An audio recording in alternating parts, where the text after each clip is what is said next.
Good afternoon. Now we are going to see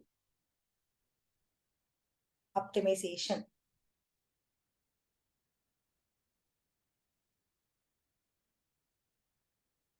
So actually, optimization is a method that is used to improve the code target code. So here, how the number of statements in a loop can be minimized by using loop optimization.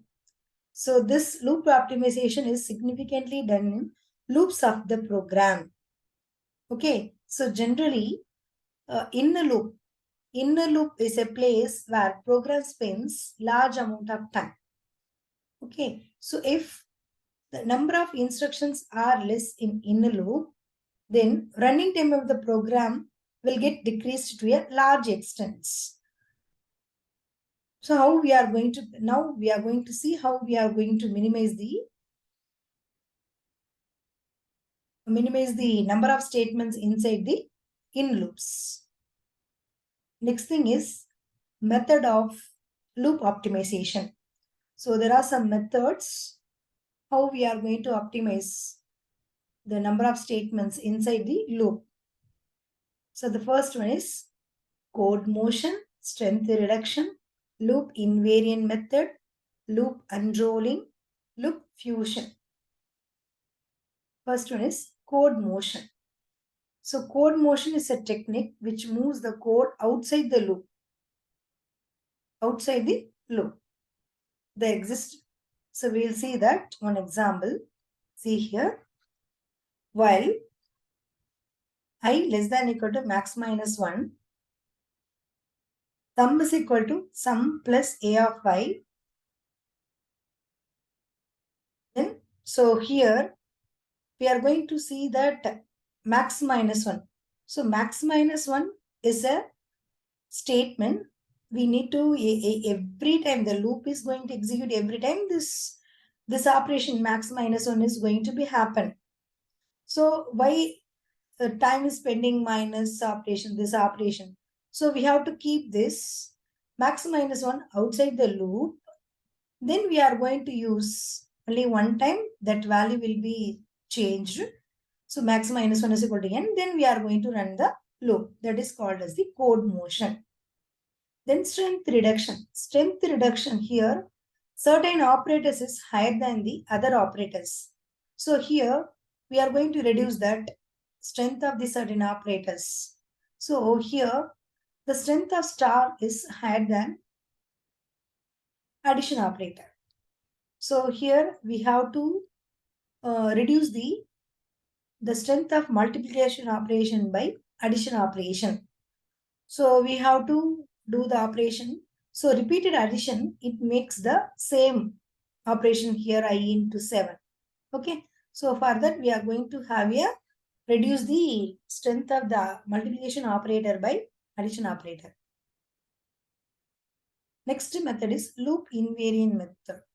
So in this loop invariant method, so here see that here A A is assigned to B, B is assigned to C, C is assigned to 30. So here the value of A, B, C are defined outside the for loop. So here C is equal to A plus B, D is equal to A minus B, E is equal to A star B. The variables. So A value, B value added and then C will be stored. So that is called as the loop invariant. So another method of loop invariant, A by B. So A by B, this division operation is always done at here inside the for looping statements. So we have to do the calculation part at the outside, then we can use that result alone. So we have to optimize the loop invariant. Loop unrolling. Loop unrolling is reducing the number of iterations. Okay, reducing the number of iterations and replacing the body of the loop. So here for I is equal to 0, I less than 100. So in this time, number of iterations from 100 to 100 to 52 times we are adding. We are calling 2 times add function. So 2 times it is running. That is called as a loop unrolling. And here I variant for I equal to 0, I less than 5, I plus plus. Instead of writing this looping statements takes time, so we can simply make the 5 times printf. Loop jamming and loop fusion. So here adjacent loops can be merged into one loop to reduce the loop overhead and improve the performance. Loop fusion. So I and j are two loop variable. So that is executed n times and m times. So we can making that combine. We are combining these two loop iteration variables into one. That is called loop fusion. Here also the same thing. See that. Thank you.